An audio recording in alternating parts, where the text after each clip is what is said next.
कल या जो पिछली वीडियो थी हमारी उसमें हमने 25 क्वेश्चन कर लिए थे। आज उससे आगे क्वेश्चन करेंगे हम। तो जो आज मेरा पहला क्वेश्चन है, क्वेश्चन नंबर 26। क्वेश्चन क्या है? The section in which concrete is not fully stress to its permissible value when stress in steel reach it maximum value is called.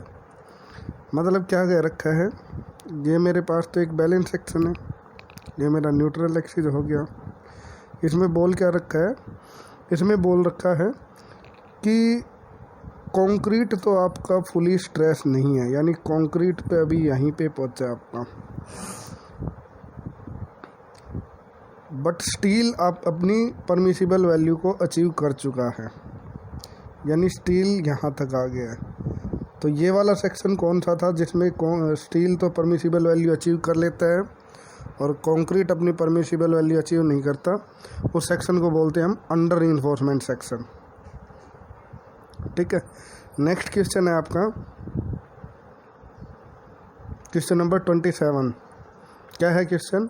The actual neutral axis of an under reinforced section is above the critical neutral axis of a balance section. तो ये statement correct है या incorrect? तो ये statement आपकी क्या है? Correct है।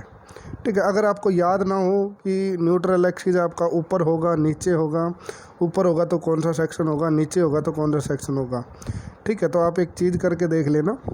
मैं भी ऐसे ही याद करता हूँ। सबसे पहले आप ड्रॉ कर लेना बैलेंस सेक्शन का डायग्राम। ठीक है। तो ये आपका क्या होगी? क्रिटिकल न्यूट्रल एक्सिस की डेप्थ। अब ये सिग्मा CBC होगा, ये सिग्मा ST अपॉन M, यार सिग्मा ST होगा। ठीक है, परमिसिबल। अब क्या है, अब क्या करना है आपको? देखो, अंडर रीइंफोर्समेंट सेक्शन की डेफिनेशन आपको पता है क्या होती है कि कंक्रीट अपनी वैल्यू अचीव कर लेता है, sorry concrete permissible value achieve नहीं करता बट स्टील कर लेता है। तो आप इस तरह से शो करके इन दोनों को मिला दो, तो अब ये क्या होगा? मेरा एक्चुअल न्यूट्रल एक्सिस। ठीक है। तो अंडर रीइंफोर्समेंट सेक्शन में क्या होगा कि आपका जो एक्चुअल न्यूट्रल एक्सिस है वो less than critical neutral axis होगा। ठीक है। तो यहाँ पे भी यही बोल रखा है कि actual neutral axis above the critical neutral axis होगा। ठीक है, तो करेक्ट है स्टेटमेंट। और दूसरा, अगर ओवर रीइंफोर्समेंट के लिए होता तो क्या होता? ओवर रीइंफोर्समेंट में क्या आपका कंक्रीट अपनी परमिसिबल वैल्यू अचीव कर लेता है बट स्टील अपनी परमिसिबल वैल्यू अचीव नहीं करता है। तो आपका डायग्राम ऐसे बनेगा। तो आपका जो न्यूट्रल एक्सिस है वो नीचे की तरफ शिफ्ट हो जाएगा। तो Na की वैल्यू ज़्यादा होगी किससे? X से। ठीक है, तो ऐसे आप याद कर लेना, याद करना ईजी हो जाएगा। नेक्स्ट है क्वेश्चन नंबर 28। क्या है question? The neutral axis of a balance section is called. क्या बोलते हैं उसको? हम बैलेंस न्यूट्रल एक्सिस भी बोल सकते हैं, क्रिटिकल न्यूट्रल एक्सिस भी बोल सकते हैं और इक्विवेलेंट न्यूट्रल एक्सिस भी बोल सकते हैं। तो इसका आंसर क्या है? सॉरी, इसको हम क्रिटिकल न्यूट्रल एक्सिस बोलेंगे। ठीक है, जो सेक्शन होगा उनको हम बोल सकते हैं सेक्शन, बट जो इसका आंसर है इसमें न्यूट्रल एक्सिस पूछ रखा है, तो इस टाइप के न्यूट्रल एक्सिस को हम क्या बोलेंगे? Critical neutral axis. Next question 29 क्या है?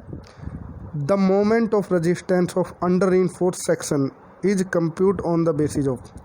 देखो, अंडर रीइंफोर्समेंट सेक्शन में क्या होता है? स्टील अपनी परमिसिबल वैल्यू पर पहुंचता है। ठीक है, तो जो फेलियर होगा किसका होगा? स्टील का होगा। कौन फेल करेगा? स्टील फेल करेगा। ठीक है, तो स्टील फेल होगा तो जो मोमेंट ऑफ रेजिस्टेंस भी किसके बेस पे करेंगे हम? टेंसाइल स्ट्रेस इन स्टील के बेस पे करेंगे। ठीक है, तो इसका आंसर क्या हो जाएगा आपका? B। Okay.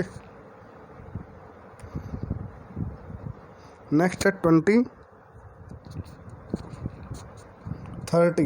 Question number 30। In A singly reinforcement beam if stress in concrete reach its allowable limit later than the steel reach its permissible value, the beam section is said under reinforcement. तो अभी मैंने पहले बताया था, तो आप को क्या लग रहा है इस क्वेश्चन का आंसर क्या होगा? तो इस क्वेश्चन का आंसर होगा ए, ट्रू। ये स्टेटमेंट ट्रू है, यानी कंक्रीट नहीं रीच किया है बट स्टील अपनी परमिसेबल वैल्यू तक रीच कर चुका है। नेक्स्ट क्वेश्चन नंबर 31 क्या है? If the tensile stress in steel reinforcement is sigma ST, area of tensile reinforcement is AST, depth of neutral axis N, effective depth D, then moment of resistance of under reinforcement. Under reinforcement में MOR को क्या लेता हूँ मैं? T into में Z, यानी tension multiply by the lever arm. तो tension क्या होती है हमारी? M क्या होगा मेरा?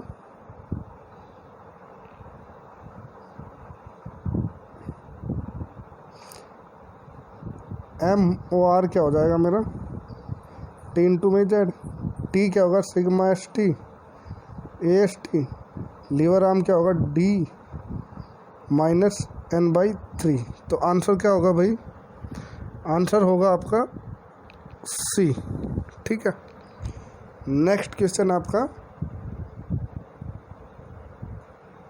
32।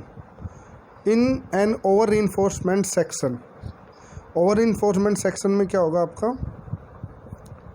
ओवर रीइंफोर्समेंट में steel reinforcement is not fully stress to its permissible value. तो इसका आंसर क्या होगा आपका? इसका आंसर होगा ए। ठीक है। नेक्स्ट क्वेश्चन नंबर 33 क्वेश्चन क्या है? For an over reinforcement singly reinforce rectangular reinforce concrete section. ठीक है। स्टेटमेंट गिवन है the lever arm will be less than for the balance section. B है हमारा the maximum stress develop by the steel will be equal to the allowable stress in steel. C है हमारा the maximum stress develop in concrete will be equal to the allowable stress in concrete, none of अबो। ठीक है। तो इसमें जो ए है liver arm का तो कोई रिलेशन नहीं है इससे, ना ही स्टील अपनी परमिसिबल वैल्यू अचीव करेगा। तो इसका आंसर क्या हो जाएगा हमारा? इसका आंसर हो जाएगा सी। 33 का सी आंसर है। क्वेश्चन नंबर 34 क्या है? The moment of resistance of an over reinforce section is determined on the basis of. ठीक है। ओवर रीइंफोर्समेंट MOR क्या फाइंड आउट करने के लिए फॉर्मूला यूज करते हैं? CZ, C compression multiply by the tension. ये फॉर्मूला क्यों यूज करते हैं? क्योंकि इस फॉर्मूले में ये फॉर्मूला क्यों यूज करते हैं? क्योंकि इस ओवर रीइंफोर्समेंट सेक्शन में फेल कौन करता है? कंक्रीट फेल करता है। कौन फेल करता है? कंक्रीट फेल होता है। ठीक है। तो कंक्रीट फेल होगा तो कंप्रेशन को ही हम कंसीडर करके चलेंगे। तो फॉर्मूला क्या हो जाएगा?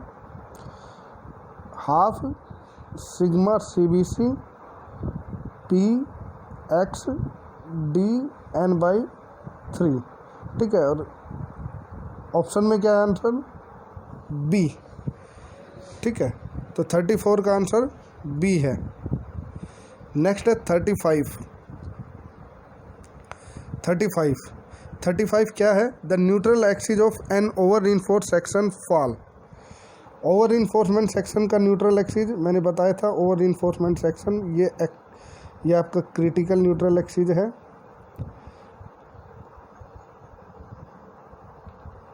Critical neutral axis X। Over reinforcement में क्या करता है? ये अपनी स्ट्रेंथ इस तरह से आएगा, तो न्यूट्रल एक्सिस आपका यहाँ पे शिफ्ट कर गया। तो ये कहाँ पे आएगा? Below the below the critical neutral axis. Answer क्या हो जाएगा इसका? बी। 35 का आंसर क्या है भाई? बी। नेक्स्ट है क्वेश्चन नंबर 36। क्वेश्चन नंबर 36 क्या है? For a balance section the moment of resistance obtained from the compressive force will be Khalistan. The moment of resistance obtained from the tensile force. Balance section के लिए क्या होगा भाई? दोनों value क्या होगी? इक्वल होगी। ठीक है, क्योंकि क्यों इक्वल होगी? बैलेंस सेक्शन के लिए MOR क्या होता है हमारा? CZ और TZ। या तो CZ यूज कर सकते हैं या TZ यूज करते हैं। ठीक है, तो इसका आंसर क्या हो जाएगा? C। नेक्स्ट क्वेश्चन हमारा 37। Sorry. As the percentage of steel in beam increase, the depth of neutral axis also increase। ठीक है, तो मैंने बताया था आपको कि जो न्यूट्रल एक्सिस है या जो न्यूट्रल एक्सिस की डेप्थ किस पे डिपेंड करती है? डेप्थ ऑफ न्यूट्रल एक्सिस किस पे डिपेंड करती है? हमारी स्टील पे। ठीक है, ग्रेड ऑफ स्टील पे यूज करती है, सिग्मा ST पे डिपेंड करती है। ठीक है, तो इसमें क्या बोल रखा है कि परसेंटेज ऑफ स्टील हम इंक्रीज करेंगे तो हमारी जो डेप्थ है न्यूट्रल एक्सिस की वो भी क्या होगी? आपकी इंक्रीज हो जाएगी। ठीक है। 38 for a balance reinforce section the depth of critical neutral axis from the top of the beam NC is given by the relation. तो कौन से रिलेशन से करेंगे हम रिलेशन ये यूज करते हैं। ये हमारे पास क्या हो जाएगा? Stress distribution diagram. ये सिग्मा CB, ये सिग्मा ST होगा। ठीक है, ये हमारे पास NC की वैल्यू होगी। ठीक है, और ये वाली वैल्यू क्या होगी? हमारी स्मॉल d। तो हम क्या करेंगे? इस वाली ट्राइंगल को और इस वाली ट्राइंगल को क्या कर लेंगे? सिमिलर ट्राइंगल की हेल्प से क्या फाइंड आउट कर लेंगे? NC की वैल्यू, इसकी वैल्यू फाइंड आउट कर लेंगे। ठीक है, किसकी वैल्यू फाइंड आउट कर लेंगे? NC की वैल्यू। तो क्या आएगी 38 का आंसर? 38 का आंसर होगा A। ठीक है, ये अपॉन M ये होगा सिग्मा ST अपॉन M। तो इस वाली ट्राइंगल को और इस वाली ट्राइंगल दोनों सिमिलर है, तो इनको सिमिलर ट्राइंगल रूल के अकॉर्डिंग सोल्व करेंगे और हमारे पास वैल्यू आ जाएगी A। नेक्स्ट है 39। नेक्स्ट क्वेश्चन क्या है आपका? 39। The effective depth of a singly reinforced rectangular beam is 30। Effective depth दे रखी है कितनी? 30। और क्या दे रखा है? ओवर रीइंफोर्समेंट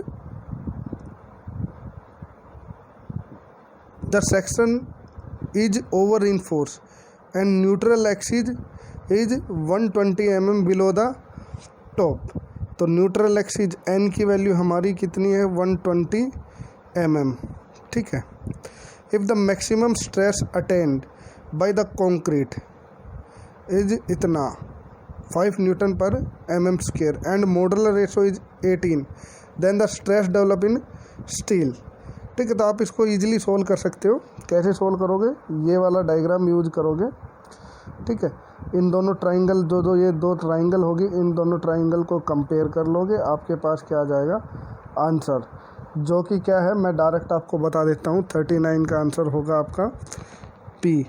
आप सोल्व करना, मैंने फॉर्मूला भी लिखवाया है। अगर सोल्व नहीं होता है तो आप कमेंट्स बॉक्स में लिख सकते हो, मैं आपको सोल्व कर दूंगा। नेक्स्ट क्वेश्चन है आपका question number 40। When a beam is loaded with transverse load the bending moment.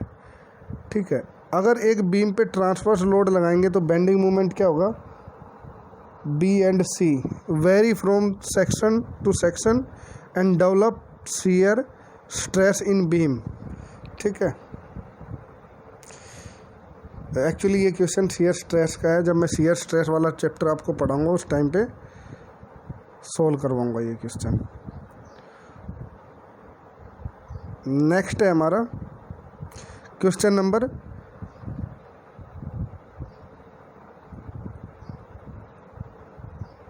43। Which of the fall, ये 2-3 क्वेश्चन है, ये आपके शेयर स्ट्रेस से रिलेटेड है। अब मैं क्वेश्चन नंबर 43 को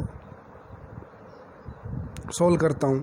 which of the following statement is correct regarding the working stress design of under reinforce section. तो ये आपके पास स्टेटमेंट है, आप स्क्रीन पे देख पा रहे हो। तो इनमें से कौन सी स्टेटमेंट आपकी करेक्ट है?